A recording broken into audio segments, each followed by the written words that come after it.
not do injustice to Andhra Pradesh. Thank you, Midinji. Sri Shampi. Thank you. Mr. Shampavi. Mr. Shampavi. Please.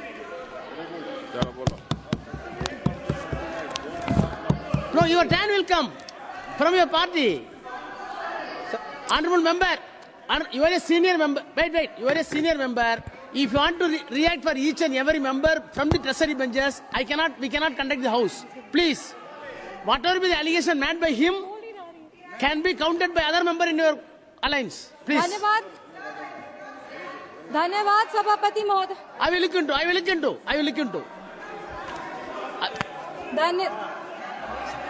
Anything unparliamentary, you tell me, please.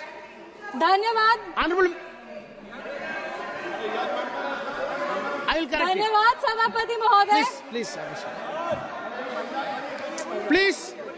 धन्यवाद please address the सभापति chair. महोदय. आज अपनी party लोक जनशक्ति party की तरफ से इस आम बजट के समर्थन में अपने पार्टी का जो पक्ष है उसको रखने के लिए खड़ी हुई हूँ. बधाई दूंगी हमारे यशस्वी प्रधानमंत्री श्री नरेंद्र मोदी जी का और माननीय वित्त मंत्री श्री निर्मला सीतारमण जी का, जिन्होंने सफलतापूर्वक अपना 8वां बजट इस सदन में पेश किया है. पूरे बिहार की ओर से उनका आभार व्यक्त करूंगी, वित्त मंत्री का आभार व्यक्त करूंगी कि जब वो बजट को इस सदन में प्रस्तुत कर रही थी तब वो बिहार की बेटी पद्मश्री दुलारी देवी द्वारा जो उनको मिथिला पेंटिंग की साड़ी भेंट की गई थी वो पहनकर वो अपने बजट का भाषण दी थी. इससे बिहार का गौरव, बिहार का सम्मान बरकरार रहा है. 2037 तक विकसित भारत के निर्माण में सर ये बजट एक अहम भूमिका निभाएगी और सिर्फ भारत को विकसित बनाने में ही नहीं, बिहार को भी विकसित बनाने में और बिहार के विकास को एक नई गति प्रदान करने में ये बजट एक बहुत महत्वपूर्ण भूमिका में रहेगी. कहीं हमने पढ़ा था कि the be in the budget stands for Bihar, और ये बात सत्य है कि आज बजट का बी बिहार के लिए, क्योंकि जब विपक्ष की सरकार थी तो बीमारों का बी बिहार के लिए होता था. हमने वो लंबा सफर तय करके आज एनडीए सरकार की वजह से हम यहाँ पर खड़े हैं. पूरे विश्व को शून्य देने वाले आर्यभट्ट, जो पूरे विश्व को शून्य दिए थे, उनका जन्म बिहार में हुआ था और ये वही शून्य है जो दिल्ली विधानसभा चुनाव में कांग्रेस पार्टी को आई थी. और अगर आज बिहार को 2 शून्य अधिक मिल रहे हैं तो विपक्ष को इतनी तकलीफ क्यों हो रही है? जिस सरकार ने बिहार में विकास लाए हैं, बिहार हमेशा उनका आभारी रहेगा. हम उस बिहार की बेटी हैं सर जो इस देश की रीढ़ की हड्डी है. वो चाहे आपके कॉर्पोरेट सेक्टर्स हो, वो चाहे आपके सॉफ्टवेयर आईटीज हो, वो आपके इंफ्रास्ट्रक्चर को खड़ा करने वाले मजदूर हो, वो आपके घर के सहयोगी हाथ हो. हर घर में सर एक बिहारी है. आपके घर को घर बनाने वाला आदमी बिहारी है. बिहार का उत्थान अब अडिग है और बिहार के विकास में अब कोई भी बाधा नहीं आएगी. रीजनल फेवरेटिज्म की बात करते हैं सर. 2004 में डीएमके पार्टी के समर्थन के लिए तमिल को क्लासिकल लैंग्वेज घोषित कर दिया गया था और उसके लिए एक यूनिवर्सिटी की स्थापना भी की थी. तब बिहार वासी को और बिहारियों को कोई दिक्कत नहीं था. पर आज जब बिहार को ज्यादा मिल रहा है तो विपक्ष को इतनी तकलीफ क्यों हो रही है? बिहार में आज जीडीपी का मतलब है ग्रॉस डोमेस्टिक प्रोडक्ट, बट जब विपक्ष की सरकार थी तो बिहार में जीडीपी का मतलब था गुंडागर्दी, डकैती और पॉवर्टी. हम बिहार में जमीनी स्तर पे काम करते हैं, इन लोगों ने बिहार में जमीन हड़पने के लिए काम किया है. हम दोनों में बस यही अंतर है. संविधान विरोधी कहते हैं और नेता प्रतिपक्ष भी जब राष्ट्रपति अभिभाषण के धन्यवाद प्रस्ताव में बोल रहे थे तो जितने बार उन्होंने भारत का नाम नहीं लिया था उससे ज्यादा वो चाइना के बारे में बात कर रहे थे. और ये इनका एक ट्रेडिशन रहा है कि चाइना के मॉडल से ये बहुत प्रभावित रहते हैं. नेशनल एडवाइजरी काउंसिल भी चाइना से प्रेरणा लेकर के ही स्थापित की गई थी. हम राहुल गांधी जी को बस यही कहना चाहेंगे, राहुल गांधी जी, ज्यादा चीनी देश के लिए और सेहत के लिए, दोनों के लिए हानिकारक है. इंडिया अलायंस को देखते हैं सर तो एक गाना याद आता है. इंडिया अलायंस को देखते हैं तो एक गाना याद आता है, देख जमाने की यारी बिछड़े सभी बारी बारी. और Bihar election will be the last nail in India alliances coffin. इसके बाद इंडिया अलायंस वैसे ही इस धरती पर से विलुप्त हो जाएगा जैसे किसी समय में डायनासोर हुए थे. अगर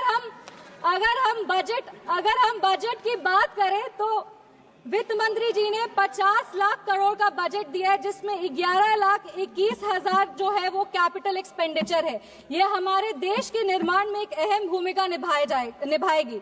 वित्त मंत्री जी ने अपनी भाषण की शुरुआत ही सरकार के एफर्ट्स को रेखांकित करते हुए कहा कि इस बजट का फोकस्ड ग्रोथ पे है, इंक्लूसिव डेवलपमेंट पे है, प्राइवेट सेक्टर इन्वेस्टमेंट पे है और enhancing spending power of India's riding middle class पे है। ये बजट एक गाइडिंग फोर्स के रूप में अपने आप को स्थापित करेगा और ये इस बजट का ही परिणाम है कि इतने ग्लोबल अनसर्टेनिटीज के बावजूद भी हमारा देश एक फास्टेस्ट ग्रोइंग इकोनॉमी है। Sir, I am the only speaker from my party. मेरे को अपनी बात पूरी करने का पर्याप्त समय मिलना चाहिए। No nation can prosper without respecting its farmers. किसान हमारे अन्नदाता है। अन्नपूर्णा देवी का साक्षात स्वरूप हमारे किसान है। काफी सारी ऐसी योजनाएं जो आत्मनिर्भर विचारधारा से किसानों को सशक्त करने के लिए लिया जा रहा है। प्रधानमंत्री धन धान्य कृषि योजना हो, जो 100 जिले जिसमें कम उत्पाद होते हैं वहां पर लगभग 150 करोड़ किसानों को ये योजना जो है वो फायदा देगी। वो फसल विविधीकरण हो, सिंचाई हो या ऋण उपलब्ध कराना हो, इस योजना के तहत किसानों को सशक्त किया जाएगा। Rural prosperity and resilience programme के तहत ग्रामीण क्षेत्रों को मजबूत किया जाएगा। आर्थिक रूप से उनका सशक्तिकरण होगा। Aatmanirbharta in pulses. Sir, I am the only speaker from my party. Sir, I have enough time, I know. Mission for Aatmanirbharta in pulses के तहत तूर, उड़द, मसूर दाल जैसे जो उत्पादन है उसको भी पूरा किया जाएगा। आप कम समय दे रहे, इसीलिए हम फोकस पे आते हैं। दलितों का उत्थान के लिए सरकार ने क्या काम किया। पद्मश्री आचार्य किशोर कुणाल ने अपनी किताब दलित देवो भव में लिखा था, जिस दिन समता की आधारशिला पर बनेगा सुदृढ़ वितान, धन्य होगा यह देश और संगठन हमारा होगा अत्यंत महान। जब भारत के भाल पर सुशोभित होगी जाति समता की पताका, तब मिटेगी इस देश की दारुण दुखों की राका। इसी को आधारशिला बनाते हुए, एक सेकंड सर, प्लीज, एक second sir, let me complete. इसी को अपनी आधारशिला बनाते हुए दलितों के लिए बहुत काम हुआ। उसके कुछ आंकड़े हैं जो हम पेश करना चाहेंगे। महिलाओं को अनुसूचित, जो महिलाएं अनुसूचित जाति जनजाति से आती है, उनको पहली बार ऐसी 5 लाख फर्स्ट टाइम एंटरप्रेन्योर्स होंगे जिनको 5 साल में 2 करोड़ की राशि दी जाएगी। दलितों के लिए दलित जो बच्चे हैं जो पढ़ाई कर रहे हैं उनके लिए पोस्ट मैट्रिक स्कॉलरशिप प्रोग्राम है और प्री मैट्रिक स्कॉलरशिप प्रोग्राम है। Thank you. Please conclude. Please conclude. Give me 5 minutes, sir. Please let me complete. It is not possible. 10 parties. Please, madam. 10 parties together have been allotted only 17 minutes. Already you took 7 minutes. Post matric scholarship scheme के तहत 2024 में लगभग 4.5 लाख ऐसी छात्रों को 5 करोड़ की छात्रवृत्ति वितरित की गई है और प्री मैट्रिक स्कॉलरशिप स्कीम के तहत 18 लाख छात्रों को 437 करोड़ की राशि दी गई है। सर, अनुसूचित जनजाति बिहार में लगातार जातियों को सिर्फ राजनीतिक लाभ के लिए इस्तेमाल किया गया था जब विपक्ष की सरकार थी। इंदिरा गांधी जी बेलची गांव गई थी हाथी पे चढ़कर, उसके बाद भी उन्होंने सिर्फ और सिर्फ उनके लाभ के लिए दलितों को प्रताड़ित किया गया। जब लालू यादव जी आज समाजवाद पे बहुत लंबे लंबे भाषण देते हैं, पर ये बात सत्य है कि अगर सबसे ज्यादा दलित को प्रताड़ित किया गया था तो वो उन्हीं की शासनकाल में किया गया था। हम अपने राष्ट्रीय अध्यक्ष श्री चिराग पासवान जी का आभार व्यक्त करते हैं, जिनके प्रयासों, सर 5 मिनट्स, जिनके प्रयासों के वजह से आज निफ्टन जैसे जो इंस्टीट्यूट है वो बिहार में आ रहे हैं और आने वाले समय में बिहार ईस्टर्न हब में एक जो फूड प्रोसेसिंग है उसका एक नोड बनेगा। आईआईटी पटना को विस्तृत किया जाएगा। Sir 2 minute. Thank you. Sir please 4 पंक्ति पढ़कर हम अपने वाणी को विराम दे रहे हैं। सर, बिहार के गौरव को और बिहार की जो इतिहास रहा है उसको बार बार इस सदन में उछाला जाता है। बिहार के खिलाफ कई सारी बात विपक्ष कहते हैं। 5 पंक्ति सर हम पढ़ेंगे। चाणक्य सा ज्ञानी हूँ मैं, जनक सा स्वाभिमानी हूँ मैं, मांझी सा जिद्दी हूँ मैं, बोध गया में सिद्धि हूँ मैं, आर्यभट्ट सा गणितज्ञ हूँ मैं, डॉक्टर राजेंद्र प्रसाद सा राजनीतिज्ञ हूँ मैं, शेर का दहाड़ हूँ मैं, हाँ बिहार हूँ मैं, मिथिला की मिठास हूँ मैं, वैशाली का इतिहास हूँ मैं, भगत का साम्राज्य। Thank you, Chairman, sir. Please.